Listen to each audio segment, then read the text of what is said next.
Hi guys, in today's video we're going to be going over the bad, and the bad in Warzone 2. But no, in all seriousness, Warzone 2 has not led on from its predecessor, Warzone 1, in the way that I would have liked for it to. And in today's video, we're going to be talking about why that is. So without further ado, let's get straight into the video. So firstly, the UI is a huge issue in this game. It's just not been put together well whatsoever. You go through settings upon settings upon settings and through this little rabbit hole just to get to the thing you wanted to, and it's so hard to get your head around. Like I say with everything, eventually we're going to get used to it, but I don't know why it's been put together in such a mishmashed way in the first place. It's just so hard to navigate. And the next issue with the game, the performance issues have been atrocious. The game has lagged, lobbies are lagging, the packet loss, the latency's going through the roof. I don't know what's caused it, but Call of Duty's had 3 years to develop a game, run alphas, run betas, have 3,000 devs working on the game, and they haven't done anything towards the infrastructure with the servers to help it run smoothly when the game first released. I don't know if this thing's like unforeseeable, so they don't know how it's going to go once the game goes live. They just have to go, well, see what happens, or if the alphas and betas sort of tell them what's going to happen, and they should have done something about it. I don't know, but it's really poor. It's making people not want to play the game, not because the game's necessarily bad, but because it's almost unplayable with all the lag and everything that's going on, and it just needs fixed ASAP. A multi-billion-dollar franchise like Call of Duty, you'd think that they'd have all this sort of in place and fixed by now. Also, a lot of the advertising for the game was on about squadding up with your pals and stuff like that. A lot of the adverts that were being put out, which is fair enough, but then they broke the friends list, so we couldn't even play with our friends to start with. It was broken. You went on the social tab, it would just crash your game or would just spit you back into the main menu. Yes, granted, it's been fixed, but how on earth that gets through the actual game once it's released, I do not know. And it was quite ironic that they were pushing the whole social aspect of the game to start with in the advertising, but then did that to the game. So yeah, work that one out. The next point I have is I feel as though the game doesn't have an identity. I think it's very similar to a game like PUBG or Blackout or Warzone 1, granted, but it doesn't do what those games did as well as, and the things they've introduced that are different aren't better than what the game had originally in the three that I mentioned at the start. So I feel as though that's why I'm not enjoying the game as much as I'd like to, because I don't feel as though, like, as the game is in its current state, I don't feel as though I'm going to remember this game for any reason. I'm going to remember it because it felt like Blackout but not as good. I'm going to remember it because it felt like PUBG but not as good, and I'm going to remember it as Warzone 1 because they brought a lot of things over, because it's Warzone 2 obviously, but again, I don't think they've gone forwards, they've gone backwards from Warzone 1. They've got things that were amazing, and they could have capitalised on that or kept them the same, even in my opinion, but instead they've changed it in a way that they've gone backwards, so that I'm not a fan of. And now, as for the movement, there is none whatsoever. We have got sliding, we have got dolphin diving, we've got obviously jumping, drop shotting, but none of them are put in the game in a way that creates a skill gap or creates an outplay ability in gunfights. If you get caught out in these situations, which you're bound to with it being a BR and being so RNG, you're going to be caught out in all these situations, and you want to have things in your locker, not just a gun, to be able to get yourself out of gunfights. What Warzone 1 was amazing for was it had slide cancelling, which again I'm not necessarily a fan of, but the fact you could slide cancel and do this and that and break cameras to get out of situations and fight a 1v3 without just having to stand and shoot, because chances are you're going to lose. They haven't produced that in this game. They have got dolphin diving, but there was no reason to use it. Sliding, but there's no reason to use it, and that's the issue. Even a bunny hop, for example, they nerfed the bunny hop, but I get what they're trying to get. They're trying to achieve more of a boots on the ground game, but there still has to be something that you can do to outplay an enemy, because otherwise it's going to become quite boring quite quickly when you're only winning gunfights that you've won the position in battle for. And again, you can't really play aggressive for that reason. Whereas, you know, as an example, I see one guy landing in from the gulag in this game, and I'm scared to push that, because if he's sat in the corner in a building and I just happen to run in the building and peek the wrong corner and he's in the other corner, chances are he's going to kill us. Whereas in Warzone 1, I'd be down there like a flash trying to kill him, because I know even if I don't see him straight away, I can do things, I can re-engage, I can do lots of different stuff to then help me win that gunfight, and it gives you confidence overall, where this game for me currently doesn't give us confidence in those gunfights. The last thing regarding movement would be the plating also. So in Warzone 1, once you put a plate in, you could also sprint across the map. So if you got into a gunfight, or you got into a building where it was, you know, the numbers were against you, you're taking a lot of damage, you need to get out of there, you could instantly press triangle or Y or whatever it is in keyboard and mouse and run out that building whilst putting a plate on, and then re-challenge somewhere else on the map. But in this game, you can't do that. You go straight into a really slow walk speed, and it's getting you killed a lot. It's getting me killed a lot for sure, and I don't see why that's a thing. I think that should at least be, you should be able to sprint out of there to rechal in a different fight, because if you do happen to walk into a building where there's 2 or 3 guys camping and or the other one where you down a kid and you've taken damage from him, his teammate, chances are, is going to be quite close to him because of the way the game plays, which is understandable, but they're going to come in and they're just going to wipe you out. Whereas back out in Warzone 1, for example, that same situation would happen. You'd fight the first guy, you take some damage, you'd be able to play it up and get out of there and then rechal in your favour 1v1, which they need. I'm pretty certain that they're going to introduce that. I think that's one of the biggest things that everyone's been talking about, and I think COD would be stupid not to reintroduce that into the game. With all this talk on movement and the lack thereof, it does make me curious to know, like, I wonder what the pros and the CDL pros and the tournaments are going to play like, if that's going to be a big scene for this COD, or people are just going to steer away from them, because there really is a little skill gap to become, you know, if you think about Apex, up here is the top of the ability spectrum, and here down here is the bottom, like that. In COD, it's more like that, so there's less ceiling and there's less gap in between, so a bot can quite easily kill you in COD, whereas in Fortnite you could easily outbuild someone. Like myself, I can't build, so someone could just come in, outbuild us and outgun us quite simply, because my level's here, theirs is up there, whereas in COD it's very much down here. So like I say, I wonder what it's going to be like in terms of tournaments and stuff, because especially when you're playing against other decent players, how are people going to, you know, play gunfights and be better than the other person to win games and tournaments and money? It's going to be really interesting. Now, something that's really bugged me for a long time is the TTK, not only in Warzone 2 but also in Warzone 1. When Warzone 1 first released, the TTK was so quick, and I just didn't get it. For a BR multiplayer, I get it. You die, you get shot in 2 bullets, you're dead, you press square, you're back into the game, you respawn, you do it again, you do it again. In BR, you could quite easily run around the map, loot up, get everything you need to get, 15 minutes down the line, get shot in the back because of a rotation, and you feel as though you might as well put your controller down because there's nothing you can do. So in Warzone 2, it's exactly the same. Now in Warzone 1, what they did do was increase slowly the TTK on your base health. They introduced game modes like Iron Trials and Titanium Trials later on in Vanguard to give you more health, and then Rebirth Resurgence just before the end of Warzone 2 there. And I feel as though they were going in the right direction, and they just seem to have changed it and reverted it all back for Warzone 2. Now I know the game's built for a more casual audience, and I can understand entirely a very casual player who hasn't got good aim, shooting someone in a BR and always doing a little bit of damage but never getting the downs can be frustrating. But at the same time, you can literally breathe on someone and they're dead, and that I don't agree with at all. And I do think, again, something they're going to do, or at least what they'll introduce, is another version of Iron Trials to give more of a skill gap for the more better players in the game. But yeah, I just think it's a decision where you had all this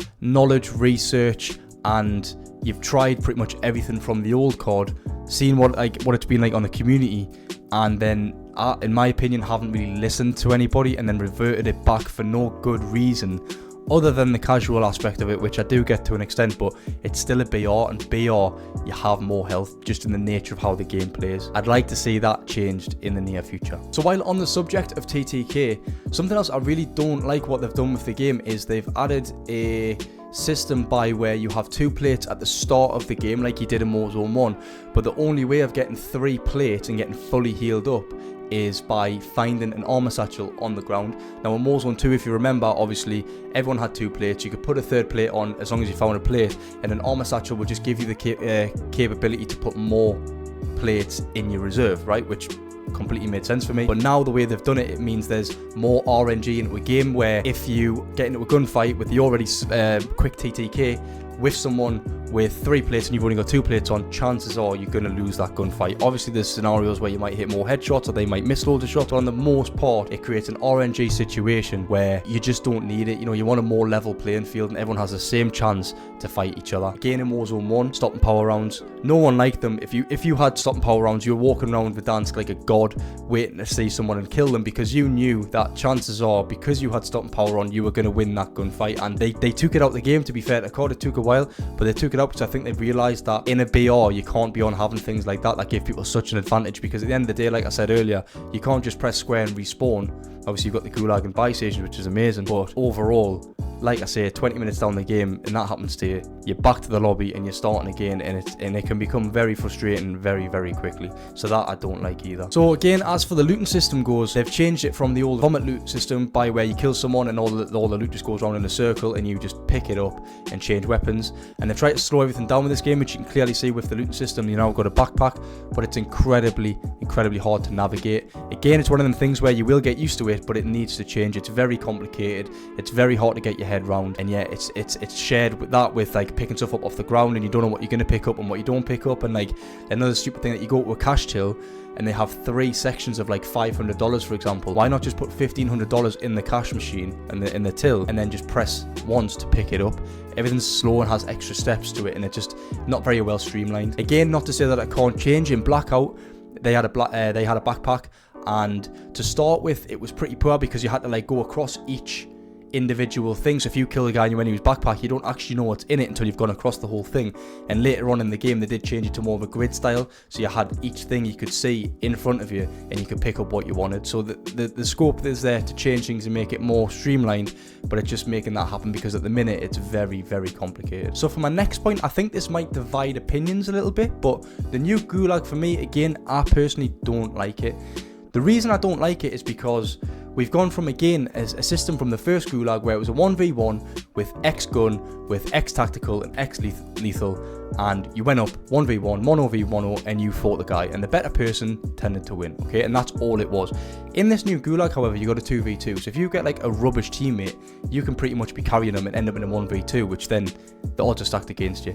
You can replay after taking damage if you pick a satchel up, and you can also pick other lethals and tacticals up off the ground around the map itself, around the gulag. And then finally there's a jailer comes in, looks like a juggernaut type kid, and you can either all work together using the proximity chat, which I love, by the way, one of the very best things about the game. You can sort of get them together and kill them all together, or you know, you can just decide to kill him, and you get the key off the jailer once he's dead, and then you unlock a door and everyone gets released from the gulag, which sounds pretty cool. It is fun, and that's why I think it's dividing opinion. I think it's fun, I think it's different, but for me, and what I like in a game is where everyone's on an even playing field, and people that put more effort into the game to understand the mechanics, better aim or whatever it might be, FIFA, whatever, getting better at the game controls, they tend to be better at the game and do well and do better. Whereas in this gulag, you can be the best player in the world, but if you get a rubbish teammate and get 2v1, chances are you're going to die. Or if you take your plates off and someone picks up another grenade off the floor and chucks it at you, there's just too many variables, which I'm not a fan of. I think what they had with the first gulag was just perfect. It was revolutionary, new for its time, and it just worked as it was, you know. So I'd like to see it go back to 1v1. They won't, I'm guessing, but that's my opinion anyway. So moving on to loadouts, again, very similar to the gulag. You had something that worked, and if it isn't broke, don't fix it. For Call of Duty, in my opinion, you had loadouts, buy stations and gulags, and that was what made Call of Duty's BR Call of Duty's BR, and not just a generic BR, okay? And it worked. Now, if you want to go down and make something different and better based on that, then do so, by all means. But for some reason, they just make everything so much worse. It's almost like they've gone, we don't want loadouts in this game, we're going to put them in the game, but we're going to make it awkward because we don't want it there. In my opinion, the way they've done loadouts, which we're going to talk about, they might as well have not. I think the way the game plays, and you do rarely, you know, get a chance to get your gun at times, I think you might as well have just had attachments on the floor like Blackout and maybe some perks, and then just have zero loadouts. But the way they've done it, you know, back in Warzone 1, as we all know, you found 10 grand, you bought your loadout, it came in the first circle and I believe the fourth circle, and you just picked it up and away you went, okay? In this new game, in Warzone 2, you have, so you can have £5,000, you can go to a buy station and buy a specific gun with your attachments. You get no perks, you get no lethal and tactical or secondary, that's all you get. And then you've got strongholds. You go to a stronghold, you kill a load of AI, which is a lot easier said than done, by the way, because then risk versus reward. One, the AI is not, you know, bad. They can easily kill you with a TTK being so quick and being the volume of them, plus the third party factor then comes into things. So risk versus reward is there, but you do, if you kill everyone, clear out the stronghold, you get your loadout. And then finally, loadouts do drop in. I believe it's 14 minutes into the game. I'm not sure if that's third or fourth circle, but 14 minutes into the game, you have loadouts drop into the game. There's 4, I think, roughly. And instead of it being your personal loadout with other people's loadouts around you to tell you how many teams are around, which I think is a really good idea, what happens is they land in and it's one loadout and it's everyone's loadout. You can rotate to any one of those 4 loadouts and you can get your loadout from it, but then so can everybody else. Now, another thing that I don't like is that if a team gets their loadout before you, the loadout disappears off the map, so you don't know. It's now not on the map itself. It's still in the game, it just isn't there to be seen. So you've got to remember the location of where the loadout was. And again, I don't get it. You know, when you think about what Warzone 1 had and how it played, perfect, no complaints, it was brilliant. If you don't like loadouts, then fair enough, it's a loadout based game, so, you know, put up with it. But if you're going to have a loadout based game, at least do it well. And this, it's just, I really, I'm lost for words at times. I don't get it at all. I don't think people get it. And I don't know why people in COD can sit there and think that is a good idea for loadouts, because it just isn't, you know. So that's going to do it for today's video, guys. I hope you did enjoy the video. Like I say, it's still Call of Duty. It's still going to be a good game. I just wish that they could have released a better game on release with the alphas and the betas, the billions of dollars and all the devs that they have on their team, that they could have produced something a little bit better on release. But I'm sure in the next couple of years that it will get to be a much better game, and it'll be today's game will be a shell of what it will be in 2 years, which is exactly what we're after. But yeah, it doesn't stop me playing it, guys. Don't forget, I stream every Monday, Wednesday, Friday, so don't forget to catch me on my streams.